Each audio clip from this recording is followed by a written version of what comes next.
আরও বেশি ঘুরামে ওয়াইফাই দেন। তো বন্ধুরা কেমন আছেন? সবাইকে দুপুরে শুভেচ্ছা। এদিকে দেখেন নগেন ঠাকুর বসে বসে ভিডিও করতেছে, খালি গায়ে ব্লগ করতেছে। তো এদিকে দক্ষিণা বাতাস বইতেছে, দুপুরের ঝলমলে রোদে আসলে দুপুরের বাতাস।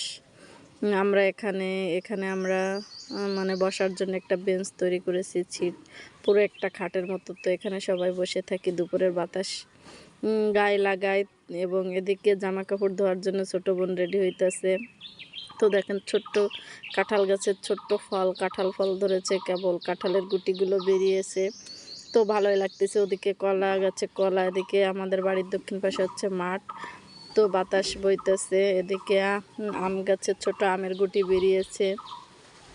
তো আম গাছে কিছু আম ধরেছে, তো এবার বেশি একটা আম হয় নাই, জানি না কি কারণে। ওদিক দিয়ে সূর্যের কিরণটা খুব ভালো লাগতেছে, মানে দুপুরের রোদের ঝলমলে।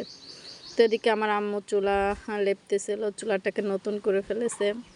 তো ভালোই লাগতেছে গ্রামীণ পরিবেশ, এবং দুপুরের রোদটা কি ঝলমলে রোদ, বাড়িটা পুরো আলোকিত করে ফেলেছে। দেখেছেন, এটা আমাদের বাড়ি। বাড়ির চারপাশটায় ঘুরিয়ে দেখালাম। ছোট বোন এখানে কাপড় ধোয়ার জন্য প্যান্ট ভিজাইতেছিল গোসলখানাতেও। তো এদিকে হচ্ছে আমাদের পুকুরে পানি নেই। চৈত্র মাসে আসলে পানির খুব অভাব, একবারে শুকিয়ে গেছে পুকুর, দেখতেই পারতেছেন। তো এই যে বাড়িটাকে একটু ঘুরিয়ে দেখলাম, দেখেন প্রচুর রোদ আজকে। আর নতুন গাছের পাতা হয়ে গাছটা পুরো সবুজে সবুজ হয়ে গেছে, গাছের পাতা সবুজ, গাছের পাতা সবুজ, গাছের পাতা সবুজ। তো সেরকম একটা ব্যাপার হয়ে গিয়েছে।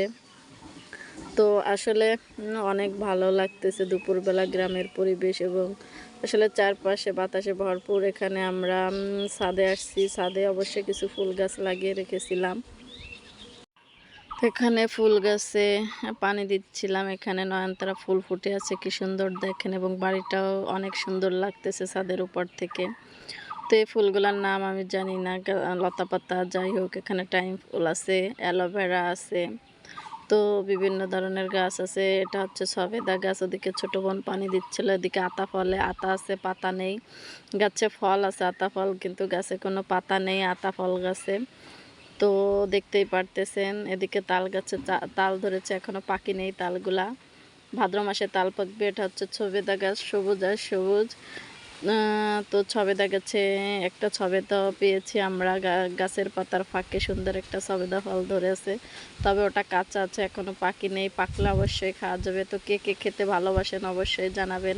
সবেদা ফল এবং আতা ফল কার কার পছন্দ জানাবেন। এদিকে নিচের থেকে আমাদের বাড়িটাও দেখতে চারিপাশে শুধু সবুজে ঘেরা, মাঝখানে রোদের আলো ঝিকিমিকি জ্বলতেছে।